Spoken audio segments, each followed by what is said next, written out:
Hello नमस्ते everybody, myself Akanksha here. So बच्चों, आज हम डिस्कस करने वाले हैं आपके ऑल अबाउट मेडिकल कोर्सेज। यानी अगर आप अभी क्लास 10th में हैं या 12th में हैं या 11th में हैं, एंड इफ़ यू विश, या अगर आपका इंटरेस्ट हो मेडिकल कोर्सेज में जाने का, या आपने सोच कर रखा हो मेडिकल फील्ड में आपको जाना है, सो उसमें हम बात करेंगे कि क्या क्या मेडिकल कोर्सेज है जो कि आपको ऑफर किया जाता है आफ्टर क्लास 12th। क्योंकि क्लास 11th एंड 12th में तो आप नॉर्मली एक PCB स्टूडेंट होते हो, यानी आप बायोलॉजी सब्जेक्ट लिए होते हो, तो आप उसको स्टडी करते हो आफ्टर 10th। बट उसके बाद मान लो अगर आपको आपका ग्रेजुएशन कंप्लीट करना है, आपका करियर बनाना है कोई एक पर्टिकुलर फील्ड में, तो ग्रेजुएशंस में कई सारे कोर्सेज आपको ऑफर किए जाते हैं। तो वो कोर्सेज के बारे में हम समझेंगे, आपके पास क्या क्या ऑप्शंस होते हैं and what you can do during your graduation days. ठीक है, अब जैसे कि बात करें जब आप 12th में होते हो, so you have huge options के। जैसे कि बात करें physiotherapy, MBBS, BDS, BS nursing, B pharma, फिर BAMS, you have huge scope. अब इसमें से आप काफ़ी कंफ्यूज होते हो कि आपको कौन सा सिलेक्ट करना है। इसके अलावा भी अगर आपका बायोलॉजी में इंटरेस्ट है और आप चाहते हैं नॉर्मली आपको ग्रेजुएशन करना है कोई भी फील्ड में, जैसे बॉटनी हो गई, जियोलॉजी हो गई, या अगर हम बात करें और मेडिकल पैरामेडिकल स्टाफ्स होते हैं, या हॉस्पिटलिटी मैनेजमेंट में आपको वर्क करना है, सो इसके ये जो ऑप्शंस होते हैं आपको कैसे वाइजली चूज़ करना है आपका particular field according to your need of interest. तो हम इसकी बात करते हैं। जैसे बेस्ट मेडिकल कोर्सेज जो कि आपको 12th के बाद आप कर सकते हो इफ़ यू आर इंटरेस्टेड। अगर आप डॉक्टर बनना चाहते हैं, आप अगर चाहते हैं आपके नाम के आगे डॉक्टर लगे, या आप मेडिसिनल फील्ड में पूरी तरह से जाना चाहते हो अदर देन फार्मेसी के अलावा, तो देखो क्या क्या फील्ड है आपके पास। You have bachelor of nursing. अगर आप नर्स बनना चाहते हैं तो आप बैचलर ऑफ नर्सिंग कंप्लीट कर सकते हैं कोर्स। फिर आप बात करते हैं bachelor of medicine and bachelor of surgery, यानी MBBS जिसे हम फेमस डिग्री कहते हैं। उसके बाद नेक्स्ट आपका बैचलर ऑफ डेंटल सर्जरी। अगर आप डेंटिस्ट बनना चाहते हैं तो आप BDS कर सकते हैं। अगर आपका आयुर्वेदा में इंटरेस्ट है, देखो ये आपकी एलोपैथी से डील करता है, यानी मॉडर्न मेडिसिन, और ये आपका आयुर्वेदा यानी इंडियन ओरिजिन वाले मेडिसिन। सो ये आपका होता है bachelor of Ayurveda medicine and surgery, जिसे हम आपका कहते हैं BAMS। ठीक है, फिर बैचलर इन फार्मेसी। अगर आप मेडिसिन की स्टडी करना चाहते हैं तो यू कैन डू फार्मेसी। अब फार्मेसी में भी आपके पास दो ऑप्शंस होंगे, एक डिप्लोमा कोर्स, एक बैचलर कोर्स, जिसे हम as a famously we called it as a B pharma as well as D pharma. तो इफ़ यू विश तो आप वो फार्मेसी भी कर सकते हो। फिर आगे जाके you can open your medical store. ठीक है, उसके बाद बैचलर ऑफ वोकेशनल ट्रेनिंग। अगर आप हॉस्पिटलिटी से वर्क करना चाहते हो, या ऐसे इंडस्ट्रीज जो बायोलॉजी से डील करते हैं, तो आप उस फील्ड में ये सब कर सकते हो। उसके बाद अगेन सेम चीज़ है, अगर आप रिसर्च सेंटर में काम करना चाहते हैं which with any kind of biology field, तो आप उसमें जा सकते हैं। नेक्स्ट आपका बैचलर ऑफ फिजियोथेरेपी, यानी फिजियोथेरेपी में क्या होता है, पेशेंट को ट्रीट किया जाता है विदाउट एनी मेडिसिन। क्योंकि कभी कभी क्या होता है, पेशेंट को फिजिकल प्रॉब्लम्स होते हैं, सो फिजिकल प्रॉब्लम को टैकल करने के लिए मेडिसिन की रिक्वायरमेंट नहीं होती। So under that cases physiotherapist जो डॉक्टर्स होते हैं वो काम करते हैं। जैसे आप क्रिकेट मैचेस आप देखते होगे, कई बार उसमें इंजरीज होती है ड्यूरिंग स्पोर्ट्स टाइम, सो उस दौरान मेडिसिन की कोई रिक्वायरमेंट नहीं होती, तो उस दौरान हमें चाहिए होता है एक फिजियोथेरेपिस्ट डॉक्टर। तो यहाँ पर इनका भी स्कोप है फ्यूचर में। उसके बाद नेक्स्ट बात करता है bachelor of veterinary science and animal husbandry. If अगर आप एनिमल्स के डॉक्टर बनना चाहते हैं तो आपका करना पड़ेगा बैचलर ऑफ वेटनरी साइंसेस। ठीक है, इसमें आपको डिग्री लेनी पड़ेगी। नेक्स्ट आपका बैचलर ऑफ ऑप्टोमेट्री। अगर आप जैसे स्टडी करना चाहते हैं रिलेटेड टू आई लेंसेज के ऊपर, आप स्टडी करना चाहते हैं मिरर्स के ऊपर, सो आप इसकी स्टडी कर सकते हैं। तो you can design your own lenses, और आप और फर्दर आई की स्टडी कर सकते हैं, आई स्पेशलिस्ट बन सकते हैं आप। ठीक है, तो ये सारे कई सारे कोर्सेज हैं जो कि एज अ डॉक्टरेट फील्ड आपको इसके मतलब एंट्री देता है, जिसके करने के बाद आफ्टर दैट कंप्लीशन इधर आप नर्स बन सकते हैं, पूरी तरह आप डॉक्टर बन सकते हैं, आपके नाम के आगे DR लग सकता है। सो इन दैट केसेस अगर आपका इंटरेस्ट हो तो। बट जैसे कि अभी बात करें, सारे फील्ड्स काफ़ी लंबे भी होते हैं, इनका ड्यूरेशन भी ज़्यादा होता है। इसके अलावा आपके पास दूसरे भी ऑप्शंस हैं। जैसे अगर आपको बायोलॉजी में इंटरेस्ट है बट आप डॉक्टर नहीं बनना चाहते, या आप अपना टाइम नहीं दे सकते कि आपका इतना 5 to 6 ईयर्स का इनका ग्रेजुएशन ईयर होता है, तो आप नहीं देना चाहते, आप 3 ईयर्स का ही कोर्स करना चाहते हैं, तो उसमें आपके पास bachelor of any one completely field के पास आपके पास ऑप्शन होता है। सो ऑप्शंस बहुत होते हैं, बस इतनी सी बात होती है कि आपको इन्फॉर्मेशन होता है कुछ फील्ड्स का, कुछ फील्ड का नहीं होता है। ठीक है, अब बात करते हैं नेक्स्ट आपका क्या क्या फील्ड्स हैं। जैसे आपका इंजीनियरिंग होता है, वो आपको ह्यूज प्लेटफॉर्म देता है, बहुत सारे फील्ड्स देता है। उसी तरह से आपका बायोलॉजी सब्जेक्ट है, मेडिकल फील्ड है, जो कि बहुत ही ह्यूज होता है। अब बात करते हैं नेक्स्ट आपका होम्योपैथी मेडिसिन एंड सर्जरी, फिर Ayurveda medicine and surgery, Unani medicine and surgery, naturopathy and yogic science, yoga related, फिर perfume technology, biochemistry, biotechnology, nursing, फिर respiratory care, optometry, cardiac care, pharmacy, physiotherapist, anaesthesia, microbiology, occupational therapy, nutrition, digestions and etcetera. मतलब इतने सारे आपके पास huge fields हैं। अगर आप film entry अगर आप लेते हैं इस फील्ड में तो you have a huge scope. तो इतना अगर कंफर्म है, अगर आप किसी भी चीज़ में अच्छे हैं तो अपॉर्चुनिटी की तो बात आती ही नहीं है। Already you will get everywhere the opportunity if you are enough best in any other kind of fields, ठीक है। जैसे होम्योपैथी डॉक्टर्स का फील्ड है, आयुर्वेदा इज़ ऑल्सो डॉक्टर्स, फिर आपका यूनानी भी डॉक्टर्स होते हैं, योगा वाले डॉक्टर्स होते हैं जो कि फ़िज़िकल फिटनेस पे वर्क करते हैं। फिर बायोटेक्नोलॉजी की फील्ड है हमारे पास जो कि स्टडी करते हैं आपकी डीएनए को, जीन को। फिर बायोकेमिस्ट्री जो कि मेडिसिन डिज़ाइन करते हैं, मेडिसिन बनाते हैं। फिर नर्सिंग, अगर आप नर्स बनना चाहते हैं नर्सिंग कोर्स कर सकते हैं। ऑप्टीमेट्री, आई रिलेटेड, या अगर जैसे थेरेपीज़ होती है, ट्रांसप्लांट होता है, जैसे अगर ऑर्गन ट्रांसप्लांट कराना है हमें किसी भी एक पर्टिकुलर, तो उसमें भी डॉक्टर्स की रिक्वायरमेंट होती है, तो वो फर्दर स्टडी कर सकते हैं। फिर कार्डियक केयर, अगर आप हार्ट के स्पेशलिस्ट बनना चाहते हैं, सिंस हार्ट अटैक या हार्ट से रिलेटेड डिसीज़ आजकल के टाइम पे काफ़ी बढ़ती नज़र आ रही है ड्यू टू गलत टाइप की आपकी डाइट लोग कंज्यूम कर रहे हैं, तो इस वजह से ये तो बढ़ता जा रहा है डिमांड फ्यूचर में। तो अगर आप हार्ट स्पेशलिस्ट बनना चाहते हैं तो ये सब, वैसे तो फॉर योर काइंड इन्फॉर्मेशन आपको ये बता देते हैं, ये सब आपके ग्रेजुएशन वाले कोर्सेज़ नहीं हैं, पोस्ट ग्रेजुएशन वाले कोर्सेज़ हैं। मतलब आपको पहले ग्रेजुएशन करना पड़ता है, उसके बाद आप आगे जाके किसी भी एक पर्टिकुलर फील्ड में स्पेशलिस्ट बन सकते हो। एनवायरमेंटल साइंस अगर आप पढ़ना चाहते हो और रिलेटेड टू एनवायरमेंट, फार्मेसी अगर आप करना चाहते हो, मतलब मेडिसिन की स्टडी ऑब्वियसली। फिर एनेस्थीसिया टेक्नोलॉजी क्या होती है, जैसे क्या होता है अगर हमें कोई सर्जरी परफॉर्म करनी होती है उससे पहले पेशेंट को हमें एनेस्थीसिया देना पड़ता है। एनेस्थीसिया मतलब ताकि पेशेंट पूरी तरह से, हम ऐसा कह सकते हैं, एक रेस्ट मोड पे चला जाए और हम हमारा जो सर्जरी वो परफॉर्म कर पाए, सो वो टेक्नोलॉजी होती है। फिर फिजियोथेरेपी यानी फिजिकल फिटनेस पे ध्यान देना, अगर उनको फिजिकली कोई प्रॉब्लम है पेशेंट को तो उसको ट्रीट करना। माइक्रोबायोलॉजी और रिलेटेड टू, अगर आप बहुत इंटरेस्ट है उनके माइक्रोब्स को स्टडी करना, स्मॉल पार्टिकल्स को डीपली, तो आप माइक्रोबायोलॉजी ले सकते हैं एज अ सब्जेक्ट, उसमें ग्रेजुएशन कर सकते हैं। ऑक्यूपेशनल थेरेपीज़ में आप जा सकते हैं। न्यूट्रिशन डाइट, अगर आप न्यूट्रिशन स्पेशलिस्ट बनना चाहते हैं, ऐसे डॉक्टर्स जो न्यूट्रिशन या डाइट कंसर्न होते हैं, कंसल्टेंट होते हैं, तो आप उस केस में वो बन सकते हो। मेडिकल सोशियोलॉजी, अगर आप मेडिकल चेकअप या मेडिकल फील्ड में पूरी तरह से जाना चाहते हैं, लोगों को एडवाइसेस देना चाहते हैं what medicine you should take, अगर आप मतलब बॉडी को पूरी तरह से बैलेंस करने वाली फील्ड्स हैं ये, ठीक है। तो ये सारे ऑप्शंस हैं एज अ डॉक्टरेट डिग्रीज़ या ग्रेजुएशन, या आपको कोई भी एक फील्ड में डीप स्टडी करनी है, तो ये तो ह्यूज ऑप्शंस आपके सामने होते हैं। अब दैट डिपेंड करेगा कि आपको क्या पसंद आए, किस में आपका इंटरेस्ट नज़र आए, आपको इस हिसाब से आप चूज़ कर सकते हैं। फिर बात करते हैं नेक्स्ट आपका कितने मेडिकल डिग्रीज़ होते हैं, कितने ईयर्स के होते हैं। तो मेडिकल डिग्रीज़ यूजुअली 5 ईयर्स के कोर्सेज़ होते हैं। इसमें क्या क्या ऑप्शंस आते हैं, MBBS, फिर BUMS, BHMS, BAMS, फिर नेरोपैथी, BNSYS, ठीक है। फिर आपका BSc इन एग्रीकल्चर, और नेक्स्ट है आपका BDS डेंटल, फिर आपका वेटनरी डॉक्टर्स, एनिमल के, फिजियोथेरेपिस्ट। इसके अलावा भी आपके पास क्या क्या हेल्थ साइंस में कोर्सेज़ होते हैं, जैसे आप B.Pharma कर सकते हैं, BSc नर्सिंग कर सकते हैं, BOT ऑक्यूपेशनल थेरेपी, फिर आप एनेस्थीसिया टेक्नोलॉजी पे जा सकते हैं। फिर आप कार्डियक टेक्नोलॉजी स्टडी कर सकते हैं, BSc इन कार्डियक टेक्नोलॉजी, BSc इन मेडिकल लैब, अगर आप लैब में काम करना चाहते हैं एट ह्यूज लेवल तो वहाँ पर भी। फिर अगर आप रेडियोथेरेपी में जाना चाहते हैं तो उस फील्ड में BSc इन रेडियोथेरेपी कर सकते हैं। नेक्स्ट आपका मतलब ये सारे बैचलर्स डिग्री हैं जो कि आप ग्रेजुएशन कर सकते हैं इन फील्ड में और आगे जाके फर्दर ज्वाइन कर सकते हैं। फिर आपका क्लिनिकल ऑप्टीमेट्री, आई स्पेशलिस्ट के साथ आप काम कर सकते हैं। न्यूक्लियर मेडिसिन रिसर्च सेंटर पे अगर आप वर्क करना चाहते हैं। नेक्स्ट आपका है BSc इन फिजिकल असिस्टेंट, अगर आप एज ए असिस्टेंट काम करना चाहें। फिर एज ए रेस्पिरेटरी केयर आप वर्क करना चाहें इन हॉस्पिटल। फिर नेक्स्ट है हमारा मेडिकल लैब टेक्नोलॉजी, लैब्स में आप काम करना चाहें। देखिए जिस तरह से डॉक्टर्स इंपॉर्टेंट है, ये पैरामेडिकल जो स्टाफ्स आते हैं जिनमें, ये भी काफ़ी ज़्यादा इंपॉर्टेंट होते हैं। जैसे अगर कोई हॉस्पिटल है तो उसमें सिर्फ डॉक्टर्स की रिक्वायरमेंट तो नहीं होती है, उसमें उनके लैब भी होते हैं जहाँ पे कई सारे टेस्ट लिए जाते हैं। उस टेस्ट में भी रिक्वायरमेंट होती है लोगों की जो कि एक पर्टिकुलर फील्ड से स्पेशलिस्ट बन के आए हैं। तो डिपेंड करेगा आपका जो इंटरेस्ट हो उस हिसाब से आप करना, क्योंकि स्कोप तो हर जगह है, रिक्वायरमेंट तो है ही। सिर्फ एक डॉक्टर से पूरा हॉस्पिटल वर्क नहीं करता है, उसमें भी नर्सेस की रिक्वायरमेंट है, और जो लैब्स डिज़ाइंड हैं उनकी रिक्वायरमेंट होती है, एक फार्मासिस्ट की रिक्वायरमेंट होती है। तो एक ग्रुप में ये सोसाइटी के लिए काम करते हैं। फिर डायलिसिस टेक्निकल, फिर ECG टेक्नोलॉजी, फिर एक्सरे टेक्निकन्स, ऑपरेटिव थिएटर टेक्नोलॉजी। तो ये सारी चीज़ें होती हैं जो टेस्ट होते हैं।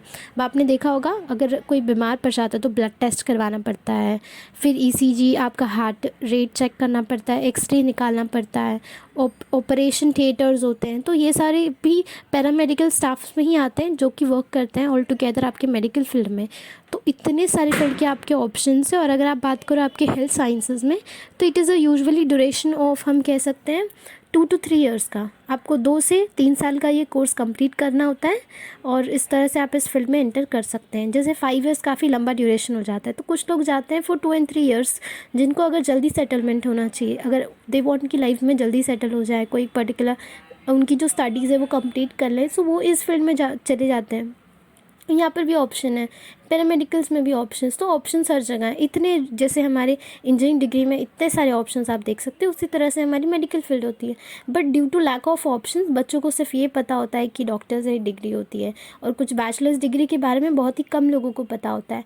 तो ये सारे बैचलर्स डिग्रीज भी होती है जो आप कर सकते हो। और अगर आपको इनकेस अगर आप जानकारी तो ले सकते हो एटलीस्ट, कभी आप आपके फ्रेंड को एडवाइस कर सकते हो अगर वो कंसर्न नहीं कि उनको क्या करियर सेलेक्ट करना है, क्योंकि करियर इज़ वेरी इंपॉर्टेंट, जहाँ पे आपको डिसीजन लेना होता है डिसिप्लिन मैनर में, सीरियस होकर के, क्योंकि वो आपका फ्यूचर डिसाइड करता है, राइट। तो इस चीज़ में आपको सारी इन्फॉर्मेशन लेनी चाहिए इम्पोर्टेंटली। और अगर इनकेस आपके पास इन्फॉर्मेशन है फिर भी आप ले लो। हो सकता है कुछ चीज़ों का आपको भी नहीं आइडिया होगा, हर चीज़ें अपग्रेड होती है, नई नई डिग्रीज आती रहती है, नए नए जो आपके एग्ज़ामिनेशंस होते हैं वो, तो उस हिसाब से आपको अपग्रेड करना चाहिए, ठीक है।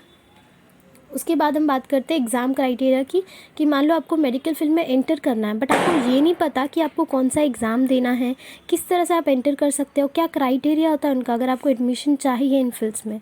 So usually exam criteria stand करता है कि पहली बात तो आपका सब्जेक्ट होना चाहिए PCB, यानी बायोलॉजी सब्जेक्ट आपका होना चाहिए। क्लास 11th में 12th में आपने बायोलॉजी लेना चाहिए, ये इंपॉर्टेंट होता है। उसके बाद नेक्स्ट आपका 12th का जो परसेंटेज, जो बोर्ड्स आप देंगे 12th के, उसमें आपका मोर देन 60 परसेंटाइल आना चाहिए, ये असेंशियल होता है। इसके अलावा अगर हम बात करें फार्मेसी कोर्सेज़ अगर हम करना चाहें तो फार्मेसी के लिए भी एग्ज़ाम देना पड़ता है आपको, मतलब जो other staff other than doctors, आपके जो फार्मेसी या अदर बैचलर कोर्सेज है उसके लिए भी आपको एग्ज़ाम देना पड़ता है। पर कुछ कोर्सेज़ होते हैं बैचलर्स वाले जो डायरेक्टली आप आपकी 12th के परसेंटेज के बेसिस पे कर सकते हो। जैसे अगर हम बात करें ये सारी जो थेरेपीज़ या आपके बैचलर्स डिग्रीज़ होती है, माइक्रोबायोलॉजी, बायोटेक्नोलॉजी, ये सब आप ग्रेजुएशन, आपको इसको कोई एंट्रेंस नहीं देना पड़ता है, आप सिर्फ 12th के आपके बोर्ड्स के बेसिस पे इस फील्ड में एंटर कर सकते हैं, ठीक है। और अगर बात करें फार्मेसी एंड ऑल की, तो इसके लिए आपको, जैसे if we belongs to Maharashtra, जैसे महाराष्ट्र स्टेट की अगर हम बात करें या और अदर स्टेट की, तो एक कॉमन एंट्रेंस एग्ज़ाम आपको देना पड़ता है which is known as commonly CET, common entrance exam. तो ये एग्ज़ाम आपको क्लियर करना पड़ता है to take admission in pharmacy courses. और ऐसे कॉलेजेस जो विद इन महाराष्ट्र अगर आपको चाहिए, या विद इन एनी पर्टिकुलर, जैसे आप कोई भी अगर स्टेट से बिलोंग करते हो तो स्टेट का एक कॉमन एंट्रेंस एग्ज़ाम ज़रूर होता है, तो वो आपको एज अ PCB स्टूडेंट आपको देना पड़ता है, PCB का एग्ज़ाम। फिर आपको अच्छी यूनिवर्सिटीज़ कॉलेजेस ऑफर करते हैं ताकि आप वहाँ पर स्टडी कर लो। और ये यहाँ पे होता क्या है कि अगर आप अच्छी जगह से करेंगे तो usually you have a great scope, placement भी अच्छा हो जाता है आपका, अच्छी जगह जॉब लग जाएगी, आपकी लाइफ सेट हो जाएगी, ठीक है। तो फार्मेसी वाला है ऑप्शन। उसके बाद नेक्स्ट बात करते हैं, अगर आपको डॉक्टरी डिग्रीज़ करनी, जितनी भी हमने देखी, तो विदाउट नीट आप नहीं जा सकते एडमिशन के लिए। तो नीट एक ऐसा ऑल इंडिया लेवल एग्ज़ाम होता है। ऑल इंडिया लेवल मतलब सारे बच्चे, इसमें इंडिया के जितने, अब हमारे पास 29 स्टेट्स है, तो 29 के स्टेट्स जितने बच्चे हैं, जितने कॉलेजेस हैं, सभी इसमें पार्टिसिपेट करते हैं। और ये ऑल इंडिया लेवल एग्ज़ाम है। अब ये एग्ज़ाम देने के बाद ही आप जो भी डिग्री में जाना चाहे, इवन BSc नर्सिंग के लिए भी आपको एग्ज़ाम देना पड़ता है। और जितने डॉक्टरेट हमने कोर्सेज देखे, चाहे एनिमल का डॉक्टर हो, चाहे वेटरनरी हो, चाहे आपके अदर कोर्सेज हो, अदर देन फार्मेसी कोर्सेज या बैचलर कोर्सेज, आपको अगर एडमिशन लेना है तो आपको नीट यानी आपका नेशनल एंट्रेंस टेस्ट आपको एग्ज़ाम देना पड़ता है, ठीक है। ये एग्ज़ाम आपको क्लियर करना पड़ता है to get admission in such courses में आपको पता है क्या क्या मेन ऑप्शंस होते हैं। पहला क्राइटेरिया होता है आपका MBBS, ठीक है, bachelor of Ayurveda medicine surgery. फिर डेंटल है, BDS है इसमें ऑप्शन। फिर BAMS है आपका ऑप्शन, ठीक है। BHMS है फिर आपका, ये अब हो गया आपका BHMS है। फिर आपका 5th पॉइंट में बात करते हैं तो BUMS है, BUMS है। तो ऐसे करके physiotherapy, many options, huge options आपके पास हैं आफ्टर टेकिंग नीट। ठीक है, तो नीट एग्ज़ाम का आपको क्राइटेरिया भी बता देते हैं जस्ट कि नीट एग्ज़ाम में क्या होता है। जैसे फार्मेसी, तो CT का आपको बता देते हैं। ऑब्वियसली यहाँ पर आपका जो परसेंटाइल होता है वो 50 परसेंटाइल से ज़्यादा लाना होता है आपको। ये जो CT एग्ज़ाम होता है आपका, ये परसेंटाइल के बेसिस पे होता है, तो आपको बस 50% से ज़्यादा लाना होता है। और ये मेन क्राइटेरिया, अगर आपका 50% से ज़्यादा आ जाता है तो आप एडमिशन ले सकते हैं विद इन जो भी महाराष्ट्र के अच्छे अच्छे कॉलेज होंगे या जो भी स्टेट्स होंगे। फिर अगर आप नीट की बात करें तो नीट में एग्ज़ाम क्राइटेरिया पहला ये होता है कि 12th में आपका 60% से ज़्यादा होना चाहिए, तभी आप नीट का एग्ज़ाम दे सकते हैं। दूसरा क्राइटेरिया ये होता है, एग्ज़ाम जो होता है आपका नीट का 720 मार्क्स का होता है। 720 में से अगर परसेंटाइल की बात करें तो जनरल कैटेगरी के लिए, अगर आप जनरल कैटेगरी से या ओपन कास्ट से हैं तो आपका 50 परसेंटाइल से ज़्यादा होना चाहिए।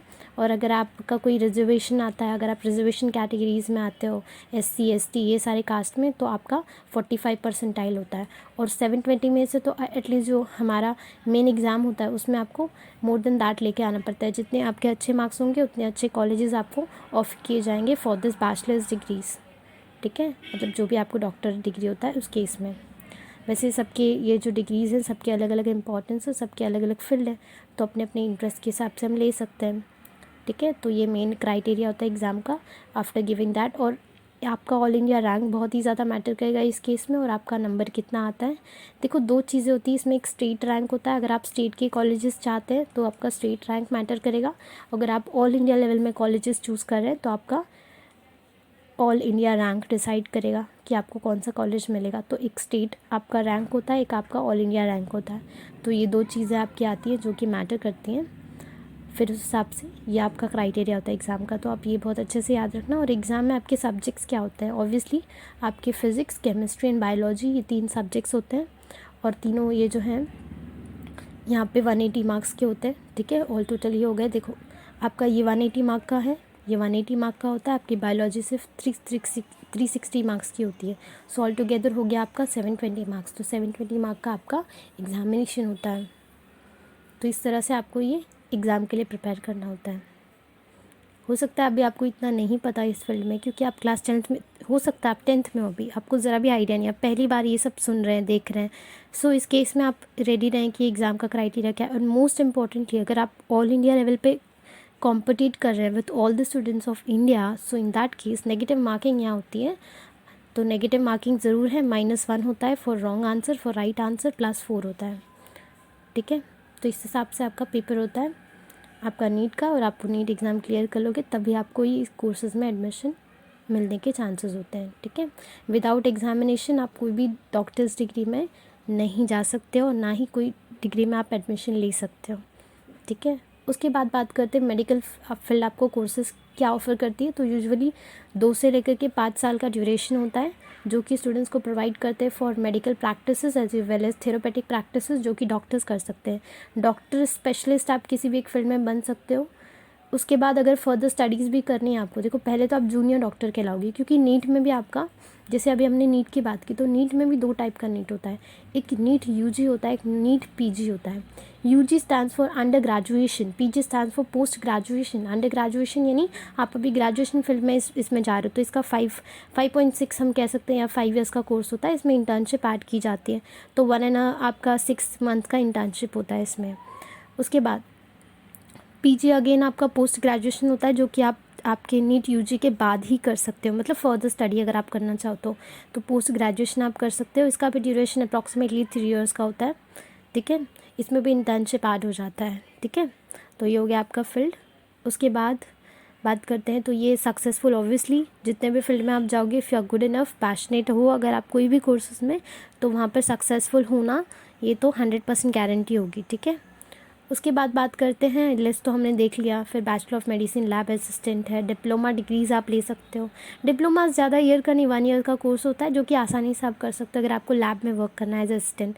फिर ये वापस एनिमल्स के डॉक्टर हो गए आपके, फिर डेंटल हो गए, ये आयुर्वेदा हो गए, ये भी आपकी होम्योपैथी हो गई, और सबका ड्यूरेशन लिखा हुआ है। जैसे आपका जो डेंटल होता है इट इज़ 5 ईयर्स कोर्स, आपका आयुर्वेदा 5.5 ईयर्स कोर्स होता है, और आपका बैचलर ऑफ होम्योपैथी भी 5.5 ईयर्स का कोर्स होता है।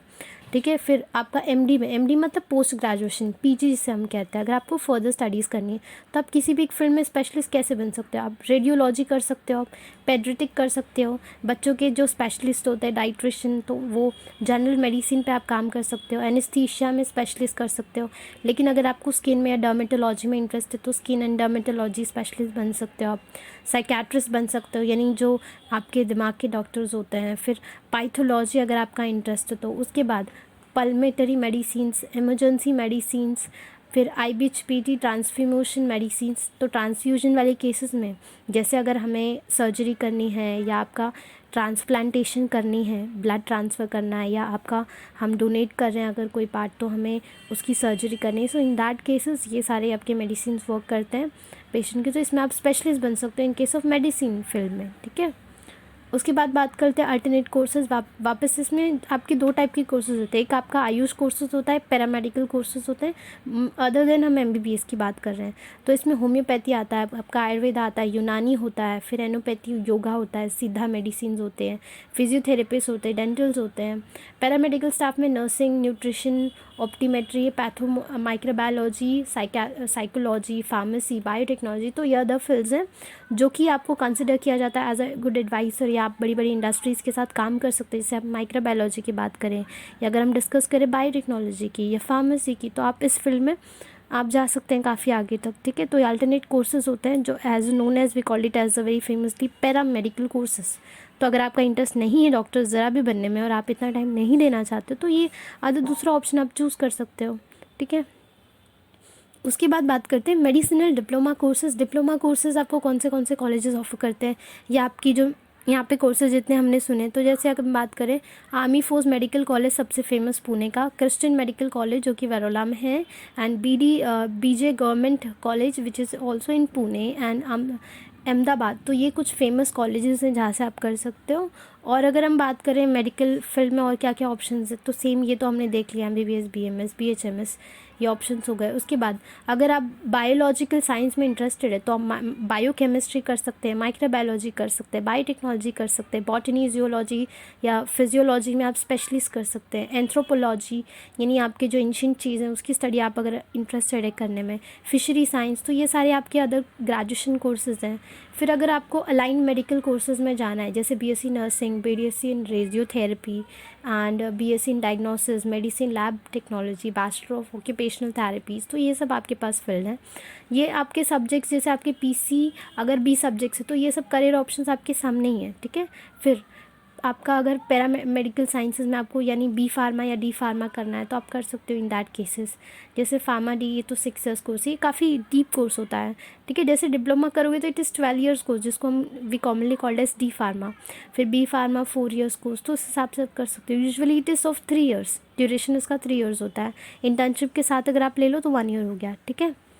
फिर फ्यूचर क्या क्या स्कोप्स हैं, ऑब्वियसली फ्यूचर स्कोप्स तो बहुत हैं। अगर आप ऐसा डॉक्टर हो तो आप हॉस्पिटल्स में वर्क कर सकते हो, आप खुद का क्लिनिक डाल सकते हो, या आप जैसे अगर आप फर्दर आपने लैब ये सब स्टडी किया है या ग्रेजुएशन किया है तो ये सब आपके अलग अलग फील्ड्स है जिसमें आप जा सकते हो। अगर आप कोई इंडस्ट्री के साथ, कोई कंपनी के साथ काम करना चाहते हो, जैसे देयर आर मेनी कंपनी जो मेडिसिन डिज़ाइन करते हैं, जो माइक्रोबायोलॉजीज़ की स्टडी करते हैं। जैसे रिसेंटली हमारा कोरोना वायरस आया था, सो इन दैट केसेस लैब और जो जितने आपके साइंटिस्ट होते हैं जो मेडिसिन की स्टडी करते हैं, जो मेडिसिन डिज़ाइन करते हैं, उसकी काफ़ी रिक्वायरमेंट हुई थी अदर देन डॉक्टर्स भी। तो वो भी अगर आपने इंटरेस्टेड हो तो यू कैन गो फर्दर, ठीक है। और सर्टिफिकेट आपको कोर्स प्रोवाइड किया जाता है जब आप कोई भी कोर्स कंप्लीट कर लेते हो, तो यू आर एलिजिबल कि आप खुद का क्लिनिक या हॉस्पिटल या जो भी आपने ड्रीम किया होगा आप स्टार्ट कर सकते हो। और आप फर्दर स्टडीज़ ज़रूर कर सकते हो, फर्दर स्टडीज़ के लिए भी आपके पास ऑप्शंस होते हैं, ठीक है। उसके बाद टॉप कॉलेजेस जो कि आप ऑफ़र करते हैं, जैसे वेरी फेमस हम कहते हैं, जैसे एम्स का नाम दिया हमने, जो कि न्यू दिल्ली में सबसे फेमस होता है अगर आप डॉक्टर्स की पढ़ाई करनी चाहते हैं, जो कि बेस्ट कोर्स प्रोवाइड करता है किसी भी स्टूडेंट को, which is in New Delhi. तो all Indian institute of medical science which is commonly called as AIIMS, which is in New Delhi. फिर आप पोस्ट ग्रेजुएशन अगर करना चाहें तो post graduation institute of medical education and research, फिर that is in Chandigarh. फिर Christian medical college जो कि वेलोर में है, national institute of mental health and neurosciences Bangalore में, जो कि Sanjay Gandhi post graduation institute जो कि लखनऊ में है। सो अलग अलग स्टेट्स में अगर आप करना चाहें, बनारस हिंदू यूनिवर्सिटी जिसे हम कहते हैं we commonly called as BHU भी काफ़ी फेमस है जो कि वाराणसी में है। तो ये कुछ ऐसे टॉप मेडिकल कोर्सेज कॉलेजेस हैं जो आपको ग्रेजुएशन या डिग्रीज अगर आप चाहें मेडिकल फील्ड में, डॉक्टर अगर आपका ड्रीम है तो इसमें आप ऐसे कॉलेजेस में अगर आप पढ़ाई करते हैं तो ऑब्वियसली अच्छा स्कोप होगा फ्यूचर में, ठीक है। उसके बाद अगेन नेम्स, नंबर 1 पे कौन आता है तो आपका एम्स आता है नंबर 1 में जो कि न्यू दिल्ली में। नंबर 2 पे आता है क्रिश्चियन मेडिकल कॉलेज। फिर नंबर 3 पे आता है आपका आर्मी 4 मेडिकल कॉलेज जो कि पुणे में है। फिर मौलाना आज़ाद मेडिकल कॉलेज जो कि न्यू दिल्ली में है। ग्रांट मेडिकल कॉलेज जो कि मुंबई में है। फिर 6th है लेडीज़ हेडिंग मेडिकल कॉलेज जो कि न्यू दिल्ली में। फिर King's George's, Kasturba medical college Manipal. उसके बाद university of medical sciences New Delhi में अगेन। फिर बैंगलोर में है आपका एक। फिर Shri Ramachandra medical college and research institute तो चेन्नई में जो कि। फिर आपका Jawaharlal Nehru medical college which is in Aligarh. फिर नेक्स्ट आपका miss Ramanna medical college Bengaluru. फिर ST जॉन्स मेडिकल कॉलेज। फिर Seth GS medical college in Mumbai and 16th Christian medical college लथुना, ठीक है। तो ये कई सारे आपके फेमस टॉप कॉलेजेस हैं, रैंक अलग अलग हैं उनके जिससे आप कर सकते हो। अब दैट डिपेंड करता है, इसे ये तो सारे गवर्नमेंटल हो गए। If you wish to go for private तो प्राइवेट कॉलेजेस से भी आप कर सकते हो। फिर एक होता है आपका डीम्ड यूनिवर्सिटी, अगर आप डीम्ड यूनिवर्सिटी से करना चाहें पढ़ाई तो वहाँ से भी कर सकते हो। अगर आपको ऐसे कॉलेजेस चाहिए जो private as well as governmental दोनों में आते हैं तो ऐसे भी कॉलेजेस से आप पढ़ाई कर सकते हो, ठीक है। और ये कुछ टॉप यूनिवर्सिटीज़ हैं जो कि आपको ऑफ़र करते हैं। अगर आप ऐसी जगह से पढ़ते हैं सो ऑब्वियसली लाइफ सेट हो जाएगी आपकी, ठीक है। ये आपके फेमस कॉलेजेस हैं फॉर मेडिकल कोर्सेज़। उसके बाद हम डिस्कस करते हैं PG मेडिकल कोर्सेज़। यानी आपने मान लो ग्रेजुएशन कंप्लीट कर लिया और आप फर्दर स्टडी करना चाहते हैं मेडिकल फील्ड में ही, मेडिकल कोर्सेज़ में, तो आपके पास फिर क्या ऑप्शन होंगे। PG मतलब पोस्ट ग्रेजुएशन। आपने ग्रेजुएशन कंप्लीट कर ली, उसके बाद भी आगे अगर आप पढ़ना चाहते हो तो पोस्ट ग्रेजुएशन के ऑप्शन आपके पास होते हैं। जैसे अगर हम पोस्ट ग्रेजुएशन की बात करें सो यहाँ पे प्राइमरी एंड सेकेंडरी डिग्रीज़ हैं, कुछ नेशनल डिग्रीज़ हैं, कुछ सुपर स्पेशलिस्ट डिग्रीज़ हैं। जैसे अगर आप प्राइमरी की बात करें तो anaesthesiology, general medicine, general surgery, nuclear medicine. फिर आपका इम्यूनोलॉजी हो गई। फिर आपका गायनोकोलॉजी, ऑर्थ्रोपोलॉजी, फिर पाइथोलॉजी, NST, radio diagnosis, radiotherapy, respiratory disease and etcetera. बहुत सारे कोर्सेज हैं। नेक्स्ट आपका नेशनल बोर्ड्स ऑफ एग्जामिनेशन जिसमें आपकी एक्सेसरी सर्जरीज़ या आपका पेडियाट्री, हेमेटोलॉजी हो गई। फिर infected disease, critical care medicine. फिर ये अदर फील्ड्स हैं जो कि आप फर्दर अगर उस फील्ड में, जैसे लीवर ट्रांसप्लांट जो बहुत डिमांडिंग है, ह्यूज फील्ड है, तो ये सब कुछ नेशनल लेवल के डिग्रीज़ होते हैं जो कि आप ले सकते हो, जो बहुत डिमांडिंग है इन फ्यूचर क्योंकि इसके ऊपर अभी भी रिसर्च चल रहा है। जैसे कार्डियोलॉजी काफ़ी चल रहा है, गैस्ट्रोलॉजी चल रहा है, पेडियाट्रिशियन तो चल ही रहा है, हेल्थ केयर। उसके बाद अगर आप स्पेशलिस्ट बनना चाहते तो उसमें हम कौन से कोर्सेज मिलते हैं आपको। रेडियोथेरेपिस्टिक सर्जरी में बन सकते हैं आप, रेडियोलॉजी कर सकते हैं, एंडोक्रोनोलॉजी कर सकते हैं, गैस्ट्रोएंटेरोलॉजी। अब ये जितने फील्ड हो सकता है आपको कुछ ना समझे अभी के लिए कि ये चीज़ें क्या हैं, बट अगर आप जैसे ही ग्रेजुएशन कंप्लीट कर लोगे डॉक्टरेट डिग्री में तब आपको समझ में आएगा ये क्या क्या फील्ड्स हैं और ये क्या मतलब बताना चाह रहे हैं। अभी से आप डिसाइड तो नहीं कर सकते ऑब्वियसली कि पोस्ट ग्रेजुएशन में कौन सा लेना है। आफ्टर जब आप ग्रेजुएशन कंप्लीट करोगे तभी आपको आइडियाज़ मिलेंगे। उसके बाद urology, medical, oncology, nephrology, neurosurgery, neurology, vascular surgery, फिर प्लास्टिक सर्जरी। फिर ये जो ह्यूज लेवल के डॉक्टर्स होते हैं सर्जरी वाले टाइप के, जितनी सर्जरीज डिग्रीज होते हैं वो सब इसमें आती हैं, ठीक है। तो ये आपके पोस्ट ग्रेजुएशन कोर्सेज हैं जो कि आप कर सकते हैं। इसके अलावा भी अगर आप फर्दर स्टडी करें और भी आपके पास फील्ड, जैसे डॉक्टरेट डिग्री में यूजुअली आपको ग्रेजुएशन होता है, उसके बाद पोस्ट ग्रेजुएशन के भी ऑप्शंस होते हैं। तो इन केस अगर आप करना चाहें फर्दर स्टडी, जैसे जो पढ़ाई होती है, अगर किसी को बहुत इंटरेस्ट होता है, बहुत ज़्यादा पढ़ना होता है आगे लाइफ टाइम आपको, तो आप उसके आगे भी पढ़ाई कर सकते हो, डिपेंड करता है, ठीक है। सो आई होप ये जितनी इन्फॉर्मेशन आपको दी गई about the medical courses it helps you lot और आपका फ्यूचर आप इस हिसाब से डिसाइड कर पाएँ। So please share with your friends, उन्हें भी आप थोड़ी सी जानकारी दो ताकि वो भी आपका जो राइट डायरेक्शन है वो अपना फॉलो कर सकें। So thank you, bye.